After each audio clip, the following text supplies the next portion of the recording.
আসসালামু আলাইকুম। আমি জেসমিন নেওয়াজ আমার কুকিং চ্যানেল থেকে আপনাদেরকে জানাই স্বাগতম। আজকে আমি আমার রেসিপিতে নিয়ে এসেছি ঢেঁড়স দিয়ে চিংড়ি মাছ ভাজি।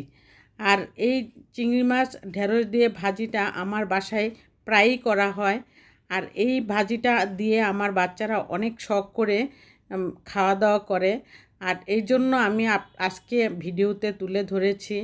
সব সময় বেশিরভাগ করা হয় ভাজিটা, কিন্তু আমি মাঝে সাঝে দেওয়ার চেষ্টা করব। আর এর জন্যই আমি আজকেও তুলে ধরেছি আপনাদের সামনে। আর আমার ভিডিওটা যদি ভালো লেগে থাকে তাহলে একটি লাইক তো অবশ্যই চাই আপনাদের কাছ থেকে, এই আমার অনুরোধ।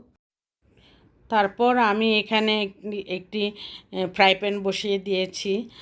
এখানে 1 কাপ তেল দিয়েছি আমি, কারণ ঢেঁড়স ভাজিতে একটু তেলটা বেশিই লাগে। কারণ আমি পানি ছাড়া ঢেঁড়স ভাজি করে ঢেঁড়স ভাজি নিয়মিত পানি ছাড়াই করতে হয়। আর সেজন্য আমি এখানে প্রায় 1 কাপ তেল দিয়েছি, 1/2 কাপ পেঁয়াজ দিয়েছি। পেঁয়াজটা কুচি করে দিয়েছি। এখন পেঁয়াজটা যদি বাদামি কালার হয়ে আসবে ততক্ষণ পর্যন্ত আমি এখানে পেঁয়াজটা ভাজা ভাজা করে নিব। আর তারপর আমি এখানে মশলা দিব। পেঁয়াজটা যখন বাদামি কালার হয়ে আসবে তখনই আমি মশলাটা দিব। আর এই তেলটা যদি আপনি ঢেঁড়স ভাজিটা সম্পূর্ণ, এখানে 1/2 কেজি ঢেঁড়স আছে, ঢেঁড়সটার মধ্যে সম্পূর্ণ তেলটুকু লেগেই যাবে, আর একটু তেলও নিচে থাকবে না। সেই জন্য আমি এখানে প্রায় 1 কাপ তেল দিয়েছি। আর এই তেলের মধ্যেই আমি ভাজিটা করে থাকবো, তাহলে টেস্ট দ্বিগুণ বেড়ে যাবে। আর এরপর আমি হলুদের গুঁড়া দিয়েছি, মরিচের গুঁড়া দিয়েছি। আর আমার পরিমাণটা আমি ডেসক্রিপশন বক্সে দিয়ে রাখবো। 1 চা চামচ করে আমি দিয়েছি এখানে, তবুও আমি যা যা প্রয়োজন, যতটুকু দরকার সব কিছু আমি ডেসক্রিপশন বক্সে দিয়ে দিব। আপনারা একটু কষ্ট করে দেখে নেবেন। তারপর আমি এখানে শুধু মরিচের গুঁড়া, হলুদের গুঁড়া, ধনিয়ার গুঁড়া, লবণ আর এই চিংড়ি মাছটা দিয়ে দিলাম। কারণ পানি তো দেইনি এখানে, সেজন্য মাছটা এই তেলের মধ্যে দিয়ে আমি ভাজা ভাজা করে নিলাম।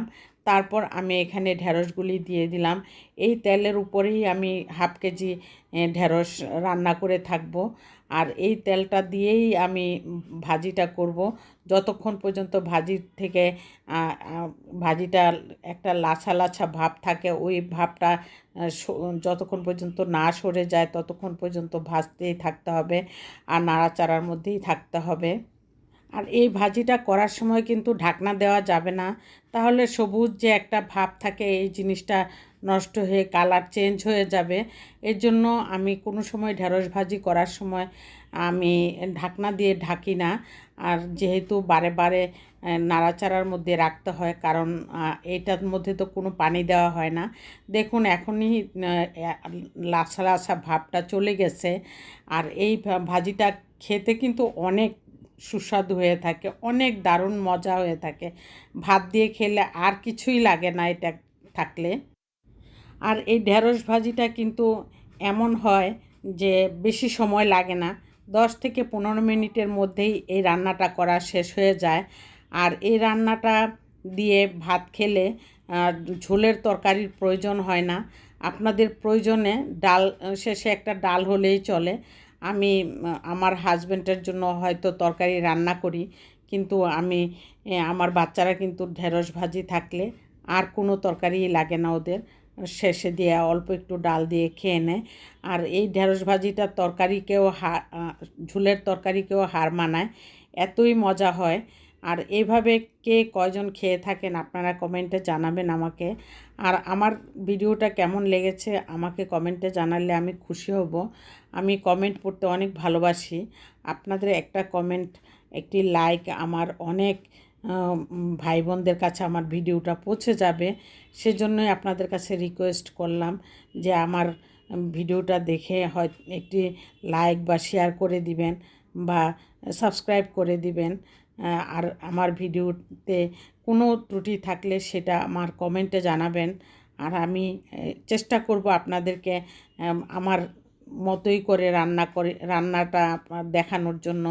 এই জন্য আমি সবসময় ভাবি যে আমার মতো রান্না করে যদি আমার ভাই বোনরা খেয়ে থাকে তাহলে আমার রান্নাটার বুঝতে পারবেন যে কী ধরনের রান্নাটা আমার হয়েছে। সেটা আপনারা নতুন রাঁধুনি যারা তাদের জন্য অবশ্যই। সার্ভিং ডিশে নেওয়ার পর দেখুন এখন কালারটা কত সুন্দর সবুজ রয়ে গেছে। আমার ঢেঁড়স ভাজি সবসময় আমি এইভাবে রান্না করার চেষ্টা করি, আর এইভাবে রান্না করলেই মজা হয়। আর যদি কালার চেঞ্জ হয়ে যায় কিন্তু টেস্টেরও হেরফের হয়ে যায়। এই জন্য আজকের মতো আমি আপনাদের কাছ থেকে বিদায় নিলাম।